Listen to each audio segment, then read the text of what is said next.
Assalamualaikum warahmatullahi wabarakatuh. Alhamdulillahirabbil alamin wala aqibatu lil muttaqin wala udwana illa 'alal zalimin. Allahumma shalli ala sayyidina Muhammad wa ala alihi wa sahbihi ajma'in. Salam sejahtera, salam reformasi kepada semua teman-teman dan juga rakan-rakan yang sempat mengikuti rakaman video yang seketika ini.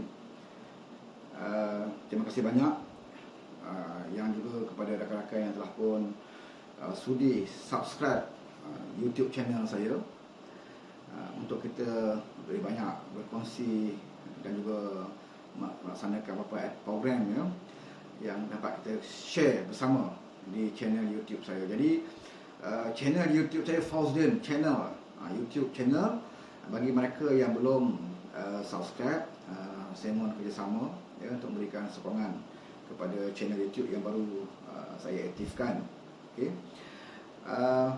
Tujuan saya mengadakan promosi ataupun klip video ini adalah untuk memaklumkan kepada rakan-rakan tentang program pelancaran gerak semerapan peringkat negeri Pahang. Seperti mana yang telah pun saya viralkan di dalam Facebook 2-3 hari yang lalu, bahkan seminggu yang lepas juga telah pun saya hebahkan, dan program itu telah pun kita tetapkan akan diadakan pada hari Sabtu 20 hari bulan Mac 2021 bermula pada jam 8.30 malam, bertempat di Cafe Pria, di Cafe Pria, Kampung Seri Cempaka, Jalan Pantai Sepat, Kuantan. Jadi bagi rakan-rakan yang berada di Kuantan ataupun di kawasan-kawasan sekitar, di Pantai Sepat, saya rasa tidak ada masalah. Semua tahu lokasinya dan semua kenal pemilik premis berkenaan, iaitu Otai reformasi kita juga, orang lama dalam Parti Keadilan, iaitu Tuan Haji Mazlan. Dan saya mengucapkan terima kasih kepada Tuan Haji Mazlan yang sudi memberikan kebenaran. Bahkan beliau di antara yang memberikan cadangan idea untuk mengadakan program ini di premis beliau, di tempat tanah persendirian beliau. Kerana pertamanya beliau ingin memberikan semangat kepada kita semua, terutamanya generasi-generasi baru, untuk terus berjuang dan tidak menjadikan sebarang alasan untuk tidak mahu mengadakan program ataupun gerakan. Tidak boleh menyepikan diri, terutamanya dalam keadaan sekarang ini. Jadi beliau memberikan kebenaran, bahkan memberikan banyak bantuan kerjasama dengan kita untuk menjayakan program ini pada hari Sabtu. InsyaAllah semoga ia berjalan dengan baik. Sebenarnya program pelancaran gerak 98 peringkat negeri Pahang ini telah pun kami rancang awal pada bulan 10 tahun yang lalu. Tetapi memandangkan ketika itu COVID masih lagi berada dalam keadaan yang agak tidak begitu baik, terutamanya sekitar Bandar Kuantan ketika itu, maka saya mendengar pandangan dan juga nasihat daripada pihak berkuasa, maka saya mengambil keputusan, kami gerak semerapan mengambil keputusan untuk menangguhkan program pelancarannya di negeri Pahang, dan ia turut dipersetujui oleh gerak pusat, di mana pada pandangan gerak pusat, apapun program yang kita laksanakan, apapun agenda yang ingin kita bawa, kita hendaklah memberi keutamaan kepada keselamatan, isu keselamatan rakyat dan sebagainya. Ini pengutamaan yang kita perlu berikan perhatian. Jadi pada tahun ini, bulan Mac, iaitu 20 Mac, Sabtu ini, 8.30 malam, kita pun tetapkan tarikhnya, dan insyaAllah kita akan langsungkan, memandangkan keadaan yang agak baik, suasana yang agak baik pada waktu ini. Namun ingin saya tegaskan di sini, seperti mana yang telah pun saya tulis di Facebook, bahawa pengutamaan kita tetap juga kepada aspek keselamatan dalam melaksanakan program ini. Sebab itu kita mensasarkan tidak seperti ceramah-ceramah umum yang lain. Kita tidak mensasarkan ratusan yang hadir ataupun ribuan yang hadir dan kita mempromosikan dengan begitu meluas sekali. Tapi untuk program ini, untuk melengkapkan syarat pelancarannya sahaja, maka kita merancang dengan begitu sederhana sekali, di mana kehadiran pun kita minimalkan sebaik mungkin dan mematuhi ya, SOP yang telah pun ditetapkan.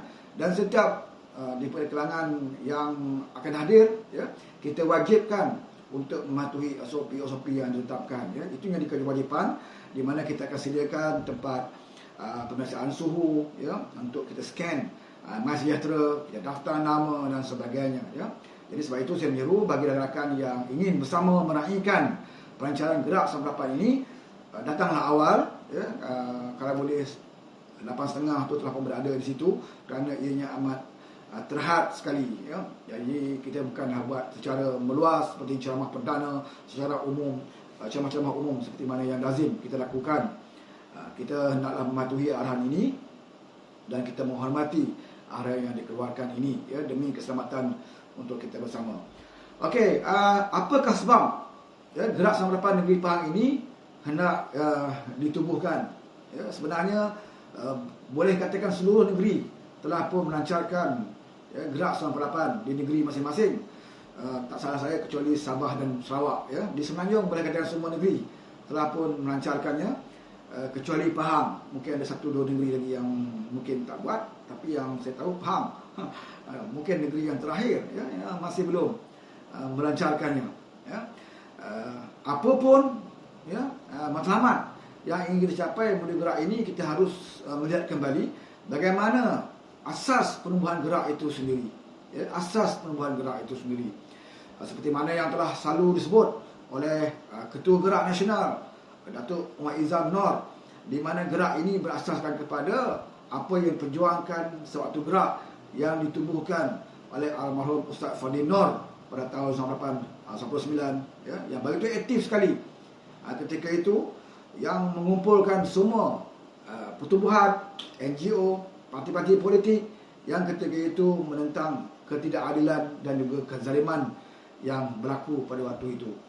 Dan ianya tercetus, ya, ianya tercetus seperti mana juga tercetusnya reformasi dalam negara kita apabila berlakunya pemecatan ke atas Datuk Seri Anwar Ibrahim itu. Bukan soal pemecatan saja. Saya rasa kalau sekadar Datuk Seri Anwar Ibrahim itu dipecat daripada UMNO, dipecat daripada jawatan Timbalan Perdana Menteri, dipecat daripada jawatan Menteri Keuangan, ya, ini mungkin tidak akan menimbulkan gerakan yang dibawa oleh almarhum Ustaz Fadil Nor. Tetapi gerakan ini muncul kerana ketidakadilan, kezaliman itu yang dilakukan kepada Datuk Seri Anwar Ibrahim, di mana beliau dizalimi, diaibkan tanpa diberi peluang untuk membela diri. Media-media digunakan sepenuhnya, ya, di era Tun Dr. Mahathir Mohamad. Ini yang saya nak sebut. Di era Tun Dr. Mahathir Mohamad, media-media digunakan semau-maunya. Media cetak, ya, media elektronik, ya, ketika itu belum ada lagi Facebook, WhatsApp dan sebagainya. Tapi apa sahaja ruang saluran media yang dikuasai oleh kerajaan digunakan sepenuhnya untuk mengaibkan, menfitnah, ya, Datuk Seri Anwar Ibrahim. Bahkan dalam jentera-jentera kerajaan itu sendiri, di dalam kursus-kursus yang mereka lakukan, yang mereka anjurkan, BTN dan sebagainya, digunakan hanya untuk mengaib dan menfitnah Datuk Seri Anwar Ibrahim, di mana beliau tidak diberi peluang untuk membela diri, menjelaskan, ya, apa sebenarnya yang berlaku.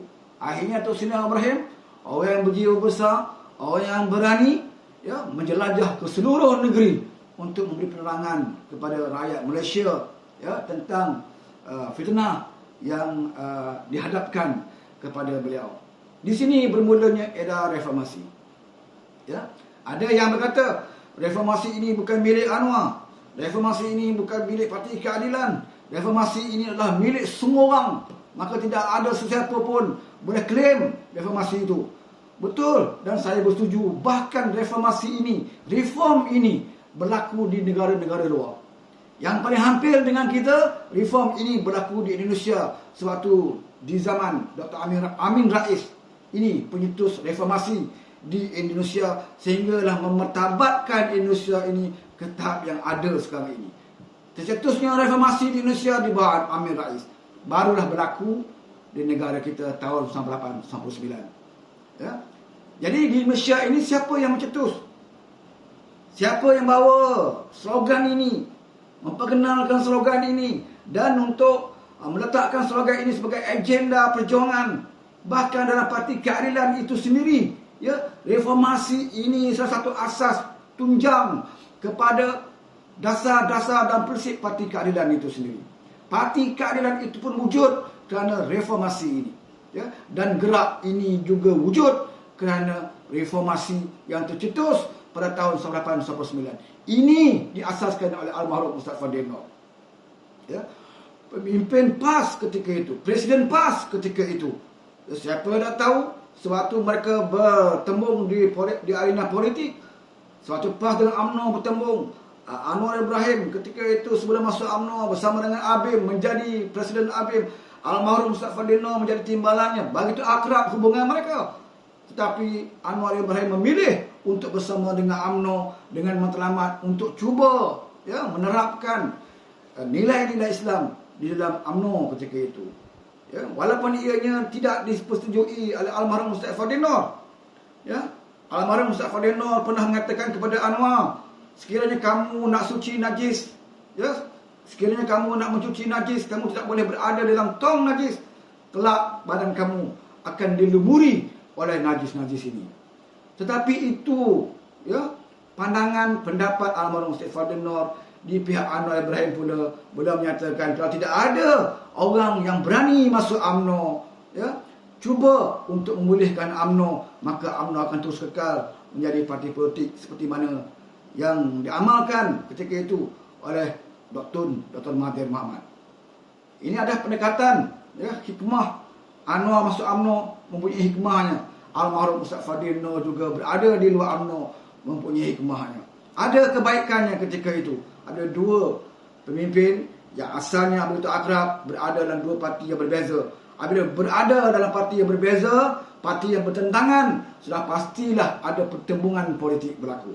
Apa yang tidak Anwar sebut kepada PAS ketika itu, ketika Anwar menjadi timbalan Presiden PAS, Anwar menjadi timbalan Presiden UMNO, timbalan Perdana Menteri, Menteri Kewangan di dalam kempen-kempen politik mereka. Apa yang Anwar tidak sebut kepada PAS, ya? Cuma Anwar ni tak kapirkan PAS lah, ya?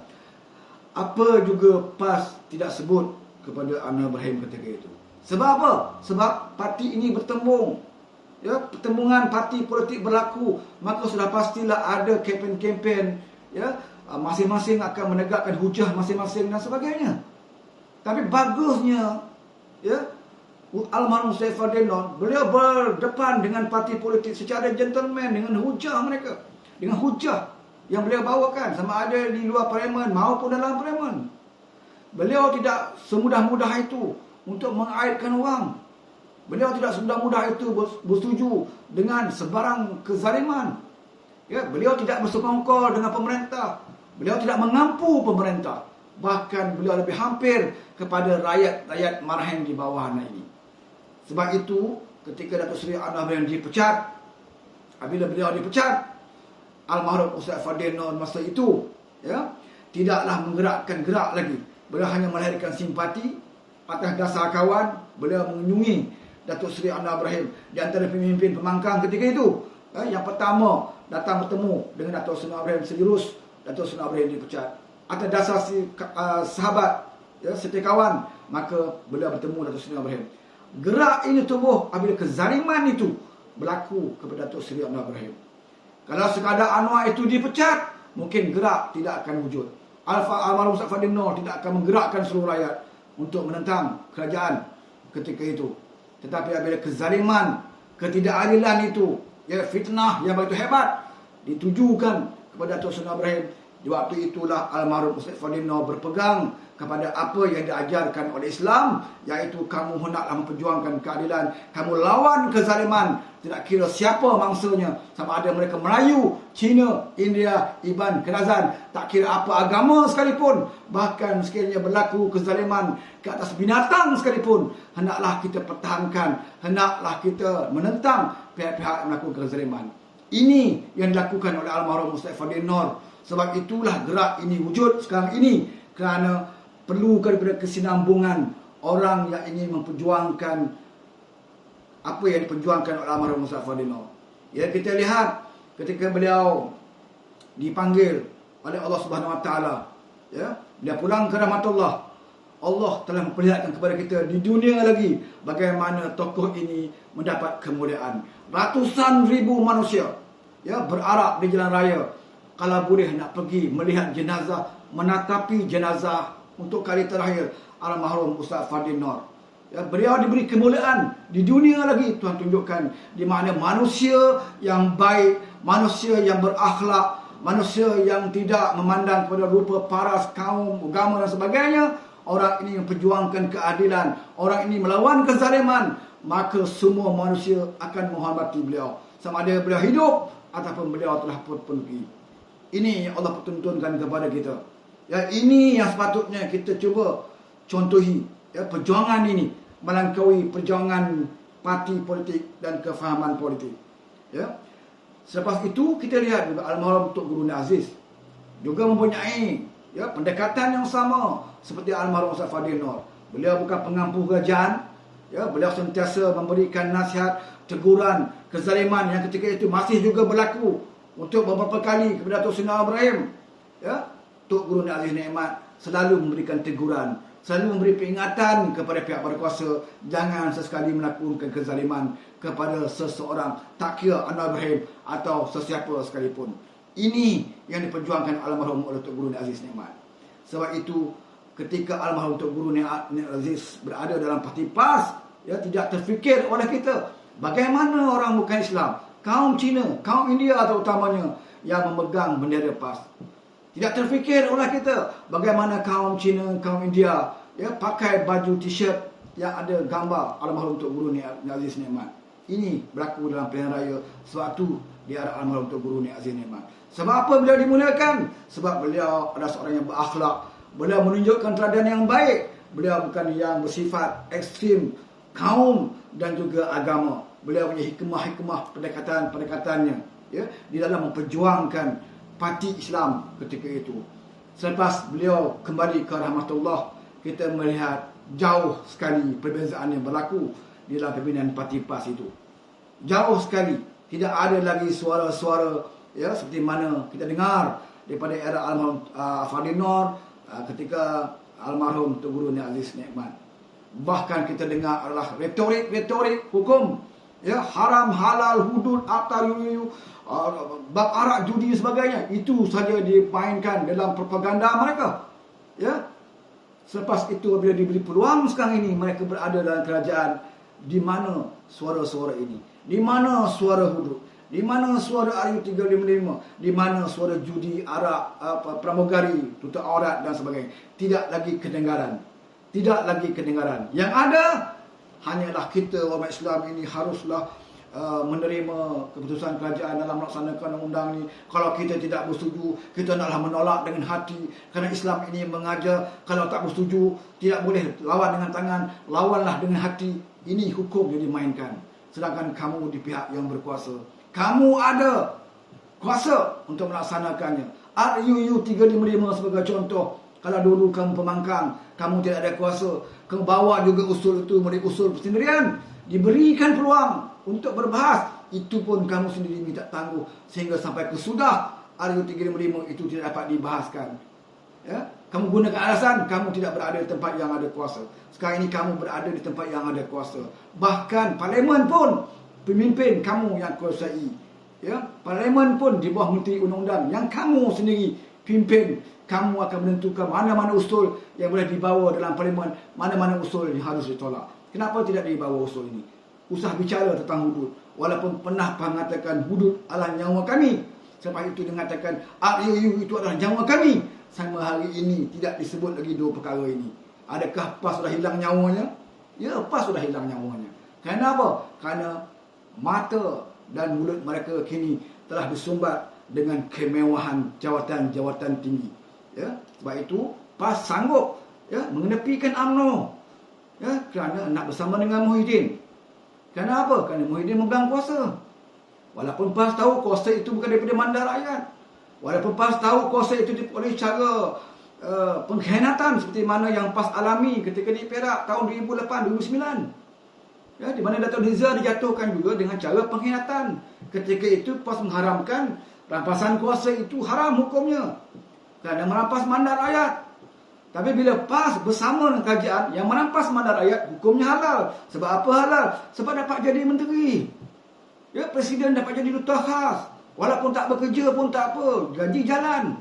Sebab dapat kereta resmi, dapat bodyguard, dapat driver, dapat allowance dan sebagainya.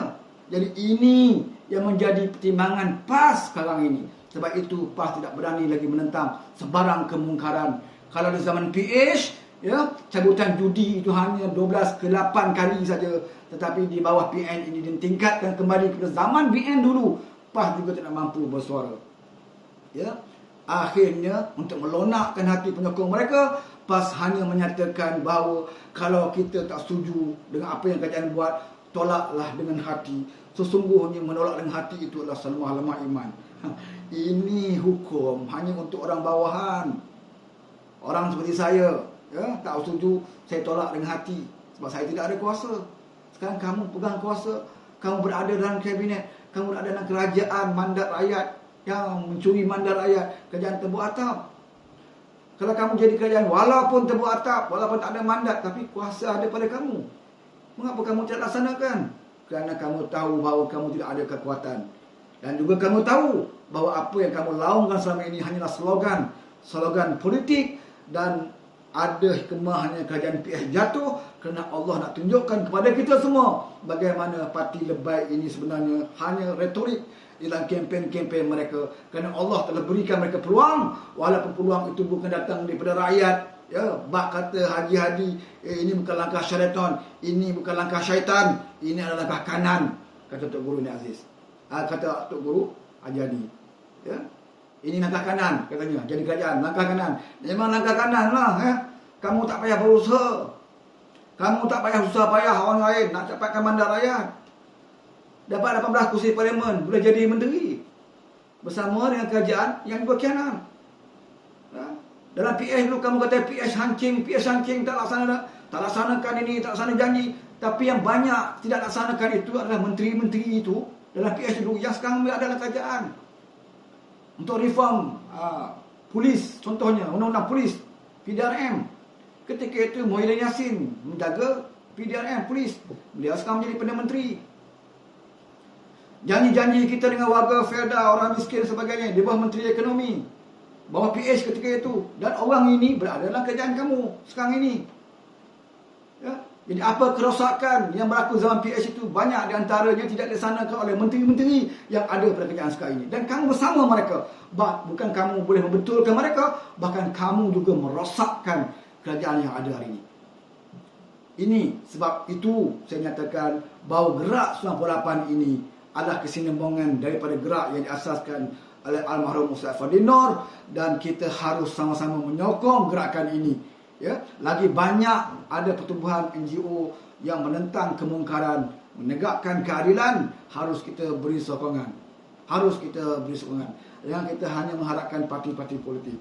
Kadang-kadang dalam parti politik ini ada disiplin-disiplin yang tertentu yang harus dijaga, maka ada tu pihak lain yang akan memberi imbangan pada keadaan ini, di mana akhirnya gabungan parti politik yang ingin melaksanakan reformasi bersama dengan pertubuhan-pertubuhan bukan politik, NGO yang ingin melaksanakan reformasi ini digabungkan, diperkuatkan, maka insya-Allah maka negara ini akan dapat kita pulihkan. Sebab itu Gerak 98 Negeri Faham mengalu-alukan, ya, kehadiran Ketua Gerak Nasional Datuk Izzam Muhammad Noor untuk kembali bersama dengan kita, bersama dengan rakyat-rakyat Marhan untuk memperjuangkan keadilan dan melawan kezaliman. Ya, untuk membuat kebaikan ini kita akan bersama dengan sesiapa sahaja. Ya, sesiapa sahaja yang mengkhianati perjuangan ini, sama-sama juga kita akan menentang mereka. Kita pernah menentang Mahathir Mohamad, kita pernah menyokong Mahathir Mohamad. Dan bila Mahathir Mohamad itu mengkhianati, ya, perjanjian persefahaman, ya, manifesto dan juga perjanjian sebagai Perdana Menteri, maka sekarang ini kita lawan dengan Mahathir Mohamad. Kita pernah menyokong Azmin Ali, kita pernah bersama dengan Azmin Ali, dan bila khianat kita lawan Azmin Ali. Jadi tidak ada masalah untuk memberikan sokongan kepada Gerak 98 yang diasaskan oleh almarhum Ustaz Fadil Nur, kerana diperbarui, ya, semula oleh Datuk Izzam Muhammad Noor. Ini pendirian kita, Kalau kamu tidak suka kepada gerak Islam Harapan yang dibawa oleh Datuk Izam, kamu harus sendiri bekerja dan menggerakkan kumpulan-kumpulan kamu untuk sama-sama membantu. Jangan hanya memperlekehkan orang lain sedangkan kamu tidak bergerak. Jangan kita cuba memburukkan satu gerakan yang lain sedangkan kamu duduk berdiam diri dan mengharapkan Anwar Ibrahim itu menjadi Perdana Menteri seperti mana kamu harapkan bulan jatuh ke riba. Tidak akan berlaku sedemikian, saudara-saudara. Dalam negara kita ini, kalau tidak ada usaha, tidak ada perancangan, tidak ada strategi dan tidak ada kekuatan, maka kita akan dapat lakukan reformasi yang sebenarnya. Jadi saya sekali lagi mengajak saudara-saudara untuk sama-sama ke program pelancaran gerak Harapan Negeri Pahang yang akan diadakan pada hari Sabtu ini 20 Mac 2021 jam 8.30 malam bertempat di Priya Cafe, Kampung Sri Cempaka, Jalan Pantai Sepat, Kuantan. Jadi kalau boleh hadir awal kerana kita akan bermula program awal 8.30 malam kerana kita cuba akan tamatkan program itu sebelum pukul 10.30 malam kerana mematuhi dalam suasana sekarang kita tak boleh berlama-lama. 10.30 malam kita boleh tamatkan dan kebetulan Datuk Izam ada program keesokannya di Kelang. Jadi kita minta beliau balik awal untuk berehat. Jadi kita cuba ringkaskan program pelancaran itu dengan seringkas-ringkasnya. Kita pelancarkan dengan amat sederhana sekali. Tetapi yang paling penting adalah kandungan maklumat, informasi yang akan kita kongsikan bersama pada malam itu nanti. Jadi saya menyeru kepada rakan-rakan saya terutamanya di sekitar Kuantan, Indah Mahkota, Paya Besar, Pekan, Rompin yang berhampiran dan seluruh negeri Pahang supaya dapat memberikan sokongan pada pelancaran ini. Dan saya menyeru supaya dapat datang awal kerana kita tidak membuka seluas-luasnya kerana kita ada meminimalkan kehadiran seperti mana yang telah ditetapkan oleh SOP. Jadi Datuk Izam mungkin datang lebih awal, mungkin dah sekitar pukul 8 beliau pun telah berada di tempat program kerana beliau akan mungkin makan malam lebih awal. Kemudian lepas tengah kita teruskan program dan sebelum 10.30 kita cuba habiskan program ini. InsyaAllah doakan semoga ia berjaya dan saya mengharapkan semuanya mematuhi peraturan-peraturan SOP yang ditetapkan dan kita menjadikan kewajipan kepada kami penganjur untuk menentukan sesiapa yang hadir mematuhi SOP ini. Jangan lupa pakai mask, jangan lupa ambil suhu di tempat masuk. Kita akan sediakan tempat untuk mengambil suhu kita ada sediakan tempat untuk My Sejahtera untuk scan dan kita daftarkan nama kita di antara salah satu keperluan yang ditetapkan oleh SOP. Jadi cukup sampai di sini saja. Saya mengucapkan ribuan terima kasih kepada rakan yang selama ini memberikan dukungan kepada Gerak Islam Harapan, yang memberikan dukungan kepada Parti Keadilan Rakyat, yang memberikan sokongan kepada Pakatan Harapan supaya kita terus istiqamah, terus memberikan kerjasama yang baik dan terus kuatkan semangat. InsyaAllah kita akan melihat negara ini akhirnya akan dapat melaksanakan perubahan seperti mana yang dikehendaki dan seperti mana yang telah pun digariskan dalam perjuangan reformasi itu sendiri. Sekian wabillahi taufiq wa hidayah. Wassalamualaikum warahmatullahi wabarakatuh. Bye bye.